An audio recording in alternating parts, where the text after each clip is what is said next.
साल 1903, स्थान उड़ीसा। मंदिर का नाम कोणार्क सूर्य मंदिर। साल 1903 में कोणार्क मंदिर के मुख्य दरवाजे को अचानक रेत और बालू से पूरी तरीके से ढककर बंद कर दिया गया। इस घटना को करीबन 118 साल बीत गए, परंतु आज तक भारत सरकार ने इस दरवाजे को नहीं खोला। जब आप कोणार्क मंदिर में जाएंगे तो आपको मंदिर का मुख्य द्वार बंद दिखाई देगा। आप इस मंदिर के आसपास वाले इलाके में घूम सकते हैं, परंतु इस मंदिर का वैभव और रहस्य इस मंदिर के बीचों बीच मुख्य दरवाजे के अंदर मौजूद है। इस मंदिर से जुड़े कई रहस्य हैं, जैसे कि ये मंदिर अधूरा है, ये मंदिर शापित है, ये मंदिर सैकड़ों सालों से रेत में दफन था। इस मंदिर के ऊपर 52 टन का एक चुंबक लगा था। इस मंदिर को बनाने वाले एक कारीगर ने आत्महत्या कर ली थी। इस मंदिर में रात के वक्त नर्तकियों की नाचने की आवाजें आती है। ऐसे कई रहस्य है इस मंदिर के बारे में, जिसे अगर आप सुनेंगे तो आपके होश उड़ जाएंगे। लेकिन फिर भी एक सवाल है जो बार बार मन में उठता है कि इतने प्रयासों के बाद भी भारत सरकार बार बार इस मंदिर की रचना इस प्रकार की गई है जैसे एक रथ में 12 विशाल पहिए लगाए गए हो और इस रथ को 7 ताकतवर बड़े घोड़े खींच रहे हो और इस रथ पर सूर्य देव को विराजमान दिखाया गया है। यह मंदिर से आप सीधे सूर्य भगवान के दर्शन कर सकते हैं। मंदिर के शिखर से उगते और ढलते सूर्य को पूर्ण रूप से देखा जा सकता है। जब सूर्य निकलता है तो मंदिर से यह नज़ारा बेहद ही खूबसूरत दिखता है। ऐसा लगता है जैसे सूरज की निकली लालिमा ने पूरे मंदिर में लाल नारंगी रंग बिखेर दिया हो। वही मंदिर के आधार को सुंदरता प्रदान करते 12 चक्र साल के 12 महीने को परिभाषित करते हैं और हर चक्र दिन के 8 पहरों को दर्शाते हैं।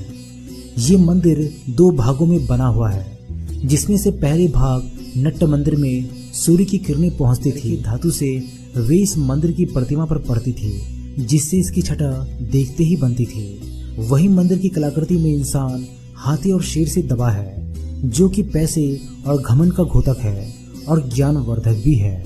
इस मंदिर के बारे में कहा जाता है कि श्री कृष्ण के पुत्र सांब को श्राप से कोढ़ रोग हो गया था।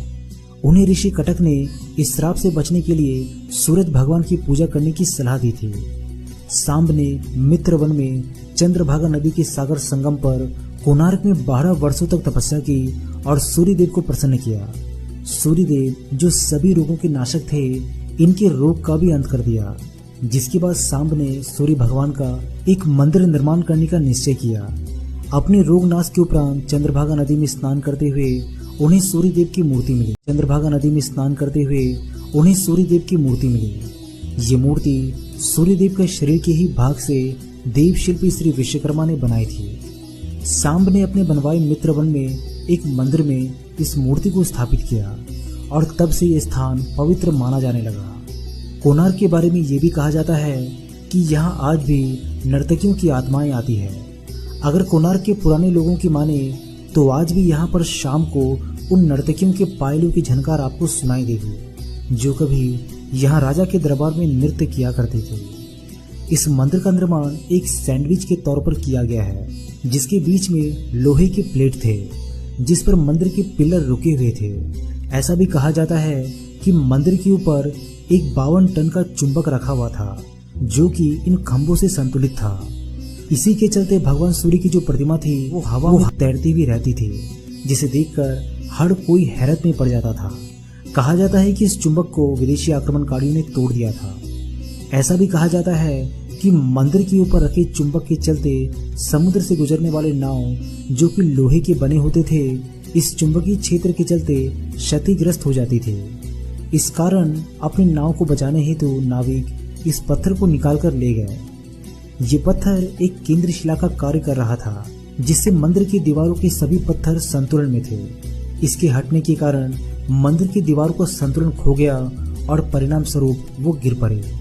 परंतु इस घटना का कोई ऐतिहासिक विवरण नहीं मिलता और न ही ऐसे किसी चुंबकीय केंद्रीय पत्थर के अस्तित्व का कोई ब्यौरा उपलब्ध है। सन 1568 में उड़ीसा में मुस्लिमों का आतंक नियंत्रण में हो चुका था, परंतु इसके बाद भी हिंदू मंदिरों को तोड़ने के निरंतर समय पुरी के जगन्नाथ मंदिर के पंडों ने भगवान जगन्नाथ की मूर्ति को श्री मंदिर से हटाकर किसी गुप्त स्थान पर छुपा दिया था।